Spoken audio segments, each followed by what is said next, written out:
Gazette notification के ऊपर 2-3 videos हमने डाली थी ताकि लोगों को हेल्प हो सके गज़ट किस तरीके से बनता है, किस तरीके से वो अपना काम करवा सकते हैं। तो यहाँ पे बहुत सारी क्वेरीज ये आती हैं कि हमने अपनी फाइल रेडी करवाने के बाद या करने के बाद हमने फाइल कोरियर कर दिया था, 2-2 3-3 महीने हो गए, हमारा गज़ट पब्लिश नहीं हुआ, नोटिफिकेशन पब्लिश नहीं हुआ, या फिर कुछ कई बार ऐसी क्वेरीज होती हैं कि हमारे घर पे लेटर आता है, उसमें रिजेक्शंस लगे होते हैं और बार बार रिजेक्शंस लगते हैं और जो हमारी फाइल है वो पब्लिश हो ही नहीं पाती है। इसके पीछे के रीजंस क्या है और इससे कैसे बचा जा सकता है, इन सभी चीज़ों के बारे में हम बात करेंगे। और साथ में यह भी जो लोग नए हैं उनको बताएंगे कि गज़ट का जो सिंपल प्रोसेस है वो किस तरीके से होगा और क्या क्या आपको यहाँ पे डॉक्यूमेंट्स चाहिए होंगे। और साथ में एक और भी बहुत यहाँ पे जो मेजर क्वेरी ये आ रही है कि क्या अगर हम गज़ट बनवाते हैं तो जो हमारे एजुकेशनल डॉक्यूमेंट्स हैं, जैसे 10th है, 12th है, या फिर कोई भी अपने ग्रेजुएशन किया है, तो उन सभी डॉक्यूमेंट्स में भी क्या गज़ट की हेल्प से आपका नेम चेंज हो जाएगा या नहीं होगा।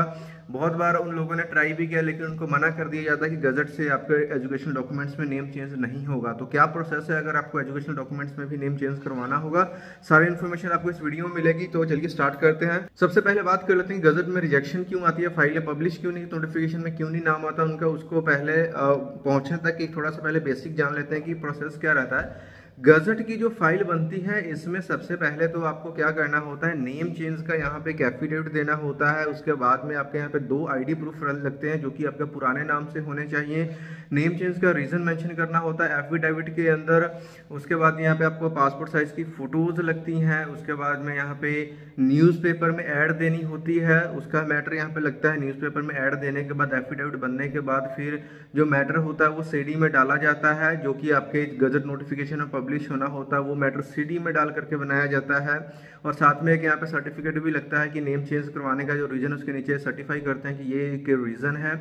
इसके अलावा यहाँ पे जब ये सारी चीज़ें कंप्लीट हो जाती हैं तो फाइल बनने के बाद में जो यहाँ पे गज़ट ऑफिस है दिल्ली में, वहाँ पे इस फाइल को सबमिट करवाना होता है। और इसके अलावा यहाँ पे गवर्नमेंट फीस भी लगती है जो कि अराउंड 1100 है। अगर तो नॉर्मल आपको जस्ट यहाँ पे नेम चेंज करवाना है, पब्लिक नोटिस का अलग सिस्टम है, रिलीजन वाले नेम चेंज का यहाँ पे अलग सिस्टम है और अलग चार्जेस है, माइनर का यहाँ पे अलग सिस्टम एंड अलग चार्जेस है। किसी ने माइनर नहीं अपना करवाना है, जिसकी एज 18 साल से कम है, उसका प्रोसेस अलग रहता है। ये सिंपल अगर आप कोई भी मेजर व्यक्ति है जिसने अपना नाम चेंज कंप्लीट नेम चेंज करवाना है थ्रू गज़ट, उसके लिए यहाँ पे 1100 के आसपास की यहाँ पे फीस लगती है। लेकिन इसके अलावा यहाँ पे कुछ और चार्जेस लगते हैं जो कि जिससे आप फाइल बनवाते हैं उनकी यहाँ पे फीस रहती है। वो फीस क्या होती है, क्या कितनी हो सकती है, उसके बारे में हम बात करेंगे। पहले आप बात कर लेते हैं कि हमने डॉक्यूमेंट्स की बात कर ली, रिजेक्शन क्यों आती है। तो रिजेक्शन आने का जो रीज़न है, यहाँ पे लोग क्या करते हैं, यूट्यूब पर बहुत सारी वीडियोस देख लेते हैं। अगर आप गूगल में सर्च करोगे एफिडेविट के मैटर या फिर डॉक्यूमेंट्स, तो आपको अलग अलग साइट्स के ऊपर आपको अलग अलग चीज़ें देखने को मिलेंगी। कोई बोलेगा कि आपको 2 न्यूज़पेपर में ऐड देनी होगी, एक लोकल में और एक नेशनल न्यूज़पेपर में। कोई कुछ बोलेगा, किसी में कहीं और डॉक्यूमेंट्स की रिक्वायरमेंट डाली जाती है। फिर आप क्या करते हो, आप एफिडेविट का मैटर गूगल में सर्च करते हो कि मुझे किसी को पैसा ना देना पड़े, किसी एडवोकेट को पैसा ना देना पड़े, क्योंकि मैं लीगल काम भी खुद ही कर लूँ, एफिडेविट मैं खुद ही बना लूँ, न्यूज़पेपर में ऐड भी खुद ही बना लूँ। उसके लिए आप मैटर ढूंढना स्टार्ट कर देते हो और आपको अलग अलग मैटर्स मिलते हैं। लेकिन हर केस के अंदर ये जो चीज़ें होती है वो चेंज हो जाती हैं। आपका रीज़न क्या होगा, आपकी फाइल कैसे बनेगी, आपके एफिडेविट में क्या मेंशन करना है, आपकी ऐड किस तरीके से जाएगी जो कि गज़ट ऑफिस में आपका जो मैटर है वो अप्रूव हो जाए और पब्लिश हो जाए। तो यहाँ पे जब आप ऑनलाइन देखते हो कई साइट्स के ऊपर, तो मैंने देखा काफ़ी पुरानी अपडेट्स हैं, तो वहाँ से भी आप कॉपी करके स्टार्ट कर लेते हो, एफिडेविट बनवा लेते हो। और फिर आपके पास ये आता है कि आप फाइल जमा करवाने खुद नहीं जाते हो, आप कोरियर के थ्रू करवा देते हो। और जो कोरियर के थ्रू फाइल्स जाती हैं उसमें डिले होना ही है ना, 2-2 3-3 महीने का समय भी लग जाता है। और कई बार रिजेक्शन होती है तो आपके घर पे लेटर आती है और कई बार तो वो लेटर जो है पहुंच भी नहीं पाती है। फिर हम सोचते हैं कि हमें कोई इंटीमेशन भी नहीं मिला।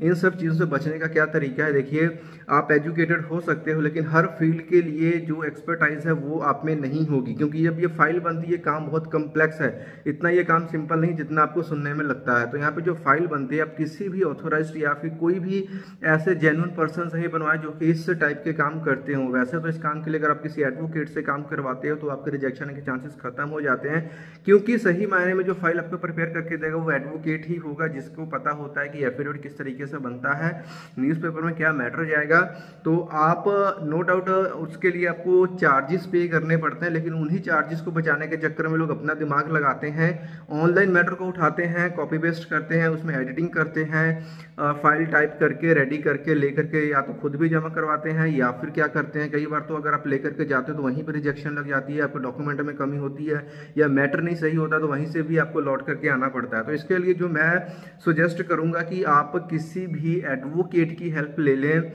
जिससे कि अपने अपनी फाइल तैयार करवानी है। फाइल तैयार करवाने के बाद जब फाइल सबमिट करवानी होती है तो वहाँ पे भी बहुत सारे यहाँ पे आपको सर्विसेज हैं कि जो एजेंट्स आपको मिल जाते हैं जो कि आपकी फाइल को सबमिट भी वो खुद करवा देते हैं।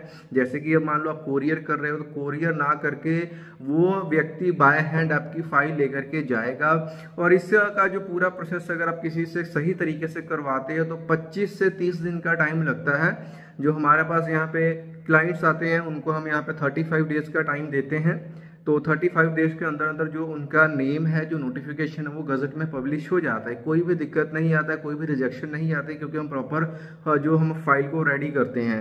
तो वैसे तो ये वीडियो एजुकेशनल और इन्फॉर्मेशनल पर्पज़ के लिए बनाई गई हुई, अगर आपने अपनी फाइल बनवा रहे हो या फिर रिजेक्शन आ गई है या फिर बनवाना चाहते हो और कोई उसके रिलेटेड कोई जानकारी चाहिए तो आप नीचे कमेंट बॉक्स में पूछ सकते हो, या फिर आपको नीचे व्हाट्सअप नंबर मिल जाएगा, वहाँ पर भी बात कर सकते हो। रही बात फीस की बात आ जाती है कि लोग यहाँ पे कितनी फीस चार्ज करते हैं। देखिए, जो मैंने गवर्नमेंट फीस आपको बताई वो 1100 है। इसके अलावा यहाँ पे अगर आप खुद दिल्ली में जाते हैं तो जो यहाँ पे सिर्फ फाइल रेडी करने के लिए जो एडवोकेट्स आपसे चार्ज कर सकते हैं वो 5000 के आसपास अमाउंट हो सकती है। अगर आप उन फाइल भी खुद जमा नहीं करवाते हो, दिल्ली में उनको भेजते हो, तो वो भी आप ये मान के चलो कि 8 से 10 हज़ार का आपका टोटल खर्चा आता है, जिसके अंदर आपका पूरा का पूरा मतलब एफिडेविट से लेकर के न्यूज़पेपर में ऐड, सीडी मैटर, सर्टिफिकेट, सारे के सारी फॉर्मेटिंग्स वो रेडी करते हैं, फाइल भी आपकी सबमिट करवाते हैं, और जो आपका पब्लिकेशन है जो आ जाता है गजट में 25 से 30 दिन के अंदर।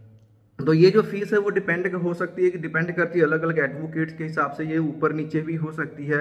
और यहाँ पे बहुत सारे लोग क्या करते हैं, पैसे को बचाने के लिए बहुत सारे यहाँ पे ऐसे भी एजेंट्स बैठे हुए हैं जो कि बहुत कम अमाउंट आपको बताते हैं, लेकिन अगर उनसे आप करवाते हो तो होता क्या है, या तो आपकी फाइल पब्लिश नहीं होती है या फिर वो पेंडिंग में रह जाता है, फिर आपको यही कॉल पे कॉल करते हो और आपका काम होता नहीं है, क्योंकि फाइल में कहीं ना कहीं कोई पे मिस्टेक रहती है, कहीं ना कहीं पे मैटर में कमी रहती है, उसके वजह से आपकी फाइल पब्लिश भी नहीं हो पाती, और आप कई बार तो आपको चक्कर भी लगाने पड़ जाते हैं दिल्ली तक के, लेकिन आपका काम फिर भी नहीं होता है। तो मैं तो यही सजेस्ट करूंगा किसी भी एक अच्छे ऑथोराइज्ड व्यक्ति से करें जिसको इस काम के बारे में पता हो किस तरीके से ये काम होता है। सिर्फ पैसे बचाने के चक्कर में क्या ये ऐसा कुछ भी ना करें कि आपकी फाइल फंस जाए या फिर आपकी कोई रिजेक्शन आ जाए, उसके बाद में दिक्कतें बहुत आपको आएंगी। अगर फाइल पहले से ही सही प्रॉपर बनी होगी तो रिजेक्शन कोई नहीं आएगी, आपका काम भी हो जाएगा। काम होने के बाद जो आपका गजट का जो नोटिफिकेशन है उसको अपने डाउनलोड कर लेना है, उसके बाद में उसकी मदद से आप चाहो आधार कार्ड में, पासपोर्ट में, पैन कार्ड में, हर जगह पे आप अपना नाम चेंज करवा सकते हो। बहुत सारे यहाँ पे लोगों के ये भी क्वेरीज आती हैं, क्या हम इसकी हेल्प से अपने मार्कशीट में नेम चेंज करवा सकते हैं, क्या हमें नया मार्कशीट मिल जाएगा। फिर लोगों ने अपना जो ये 10th और प्लस 2 काफी टाइम पहले किया होता है, अगर 5 साल 10 साल के बाद जाते हो तो यूजुअली वो क्या करते हैं, गजट से भी आपका नाम चेंज करने से वो मना कर देते हैं, क्योंकि वो बोलते हैं कि हमारी ऐसी पॉलिसी कोई भी नहीं है।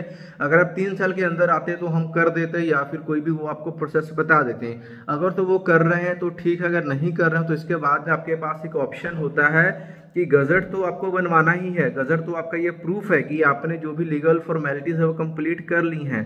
अब गजट के साथ साथ आपको सिविल कोर्ट में एक आपको सूट डालना होता है डिक्लेरेशन का, जिसमें जो सिविल कोर्ट है वो ऑर्डर करती है, उनको बुलाती है जो भी बोर्ड है और उनको ऑर्डर करती है सारी चीज़ों को देखने के बाद, भाई आप इनके एजुकेशनल डॉक्यूमेंट्स में नेम चेंज कर दो। और जब कोर्ट का ऑर्डर होता है तब उनको करना पड़ता है, और वो करते भी हैं। तो एक तो ये प्रोसेस रहता है। तो या फिर अगर इस प्रोसेस में आप नहीं जाना चाहते तो सिंपली अगर आपने गजट बनवा लिया, उसके बाद में जहाँ कहीं भी अगर आपको मार्कशीट लगाना है तो यहाँ पे जितने भी यहाँ पे मान के चलो 95% यहाँ पे हर जगह पे आपका वही पुराने नेम वाला मार्कशीट ही चल जाएगा। साथ में आपको जो गजट का नोटिफिकेशन है वो लगा दीजिए, आपका हर जगह पे काम होते जाएगा, कोई भी दिक्कत कहीं पे नहीं आएगी। इस चीज़ को ध्यान में लेकर के चलिए। अगर आपको ये है, आपने ठान ही लिया कि आपको मार्कशीट नहीं चाहिए ही चाहिए, तो उसमें आपको क्या है कि सिविल कोर्ट से यहाँ पे ऑर्डर लेना होगा गजट के साथ, तब जाकर के मार्कशीट में होगा। तो बहुत सारी ये क्वेरीज आती हैं, तो इस क्वेरी का आंसर मैंने आपको इस वीडियो में दे दिया है। गजट की फाइल से रिलेटेड कोई डाउट, क्वेश्चन, कोई हेल्प चाहिए तो नीचे व्हाट्सअप नंबर, उस पर आप कॉन्टैक्ट कर सकते हो। अगर इस चैनल को फर्स्ट टाइम देख रहे हो तो वीडियो को लाइक करें, चैनल को सब्सक्राइब करें, ताकि आपको और भी यहाँ पे लीगल इन्फॉर्मेशन बहुत सारी मिलती है। मिलते हैं नेक्स्ट वीडियो में, तब तक के लिए बाय।